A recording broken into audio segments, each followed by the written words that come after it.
Summertime, and the living is easy in Knoxville. The college kids trade in their textbooks for six-packs and hit the river hardcore. The hipsters head downtown to soak up the local music scene. And the suburbanites flock to their golf course of choice for an easy 18. But back in the summer of 1994, the living would be anything but easy for Rob Wedby. June 7th started out just like any other day for the Wedby clan. Rob went to work at the family insurance firm. Around 7 o'clock, Lisa dropped the kids off at Rob's parents' house for the weekend. When Rob got home that evening, Lisa had dinner waiting for him. After dinner, Rob retired to the living room to finish up some paperwork. But Lisa had other ideas. Lisa came in her nightgown and she said, are you going to work all night or are you going to come to bed? So, being a married guy, I knew what that meant. So I said, I don't think I'm working anymore tonight. After making love, Rob fell asleep. Around midnight, he awoke to the smell of cigarette smoke. I couldn't really ever understand why that smell was in the house because nobody in the house smoked. And it's one of those things where, I couldn't really tell you whether I was asleep or half awake. Figuring it was a dream, Rob went back to sleep. Moments later, he woke again. This time, it wasn't cigarette smoke that startled him. It was an intruder, wearing rubber gloves, pantyhose on his face, and a black Phantom of the Opera t-shirt. The intruder attacked Rob, slashing at him with a kitchen knife. After deflecting several blows, Rob rolled onto the floor, taking the intruder with him. Rob also realized that his wife was nowhere to be seen. Luckily, Lisa soon emerged in the bedroom doorway, armed with an aluminum baseball bat. And I start yelling at her. There's some guy in here with a knife. He's trying to kill me. At that point, she just came a little closer to the bed and sort of raised the bat up a little bit more. And I'm thinking, oh man, got it made. But according to Rob, that's when the intruder started telling Lisa what to do. He said, you got to do it, and you've got to do it now. So I thought, well, my only hope is to get out of here. After grabbing the bat from Lisa, Rob hightailed it out of the bedroom. And I went straight out into the garage and turned around, and he was right on me. I raised the bat up at him, and he looked at me for a second with a knife in his hand. And I guess he decided that a baseball bat wins with a knife. And he went back into the kitchen, shut the door, and locked it. I was barefooted in my underwear, and I was trying to kick that door in to go after him. And I couldn't get it.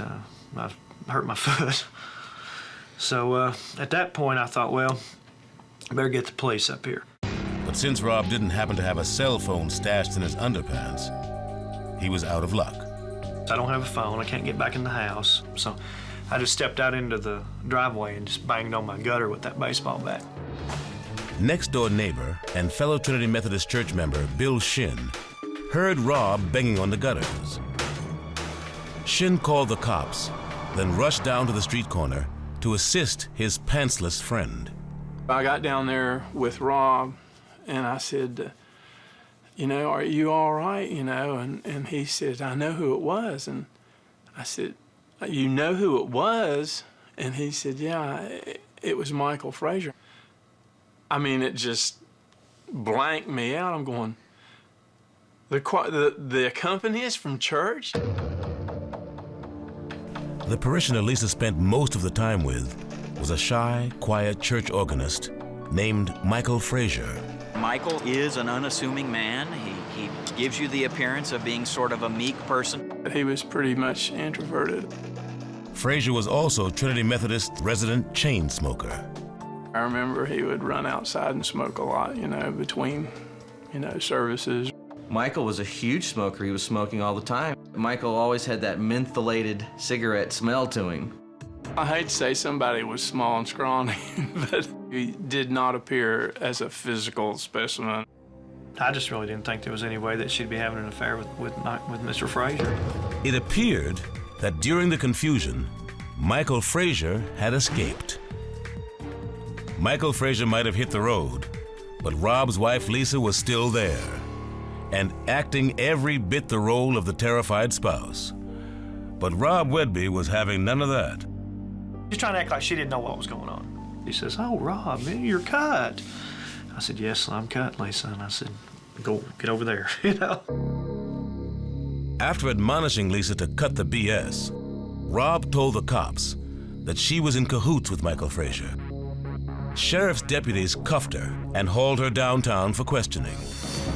Once there, Lisa admitted that she had been having an affair with Michael Frazier. But that was all she would admit. So investigators turned their attention toward catching Michael Frazier. They set up a stakeout outside Frazier's West Knoxville apartment. 6 hours later, they nabbed him on his front doorstep. And before lunchtime, the organ grinder turned fugitive had admitted to his affair with Lisa Wedby. More importantly, Frazier admitted to being the hitman in a ridiculous murder plot. That evening, Lisa Wedby opened the door so that Mr. Frazier could slip into the house and hide in a closet in the basement of the house. And that once he went to sleep, Mr. Frazier was to come up and kill him. In retrospect, if you look back at this plot, it seems completely silly. Michael was a smoker, and Rob Wedby smelled his cigarette smoke. As lame as their murder plot sounded, it was serious enough for the cops to throw the book at both Lisa Wedby and her lover. We charged Mrs. Wedby with conspiracy to commit murder and attempted murder. We charged Mr. Frazier with attempted murder. The trial began in September of 1995. As Frazier entered the courtroom, swarms of cameras were there to greet him. The state could have filled Neyland Stadium with all the evidence they had on Michael Frazier. But Michael Frazier had one weapon that prosecutors couldn't combat: sweet face. Greg Isaacs was known for his dandy duds and impeccable hair. He's also one of the best defense attorneys in the state of Tennessee, sort of an Appalachian Johnny Cochran. His client, Michael Frazier, had conspired to kill Rob Wedby on the night of June 7th. But in a tactic that could play well only in the Bible Belt, Isaacs put Michael Frazier on the witness stand. Choking back tears, Frazier told the jury that he loved Lisa and would have done anything to be with her, including murder her husband. I was going to do whatever I had to do to protect Lisa. What did you plan on doing with the knife? I planned on protecting Lisa, however I had to. Protecting Lisa? Yes. But Mr. Wedby was asleep. But according to Frazier, just as he was about to plunge the knife into Rob Wedby, he saw the light, literally. Here's this quiet, mild-mannered, unassuming man dressed in the Phantom of the Opera shirt, creeping up the stairs, knife in hand, and he goes into the bedroom, and there's a light shining in the distance. And then in almost a religious metaphor, Michael Frazier looks at the jury and says, "When I saw the light let me see him, and I knew I couldn't do it." And then, like one of the Stooges, he bumps the bed as he's turning to leave. And from that point on, Michael Frazier blubbered he was the one running for his life. The would-be killer is now afraid, scared, and goes out back and hides in the woods. Hardly the actions of someone that's serious about harming an individual.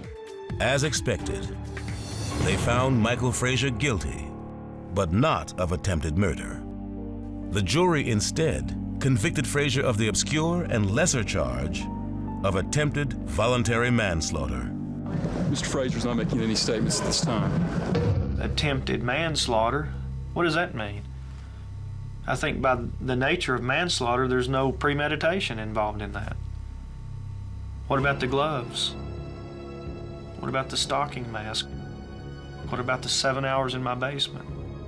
I thought he was guilty of attempted first-degree murder. And I said during the sentencing phase of the trial that the jury had done him all the favors he was going to have done in this case, and of course sentenced him to the max I could give him, which was 4 years.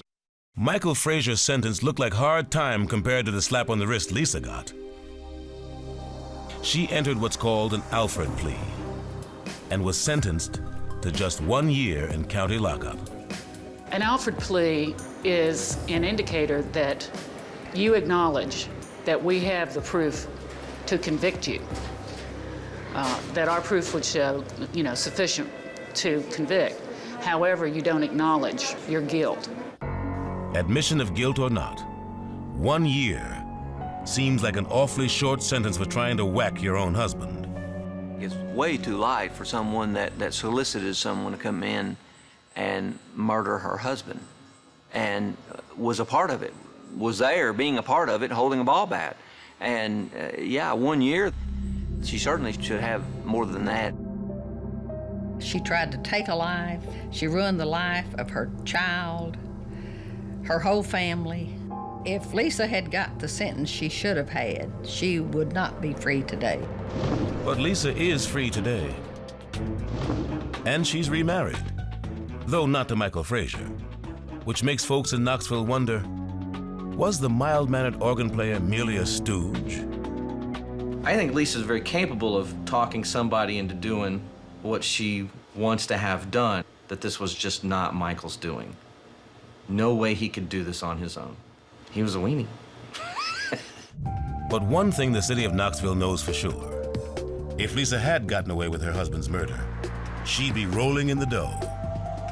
Rob bought a $1.5 million insurance policy. Lisa was the beneficiary on his policy. So she decided that, she would cook up some way to kill me and collect my life insurance.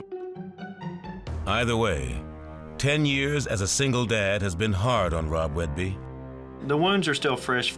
I don't know that they'll heal, to be honest with you. I really don't. It's been 10 years, and they're still there. So. I don't know. Maybe another 10.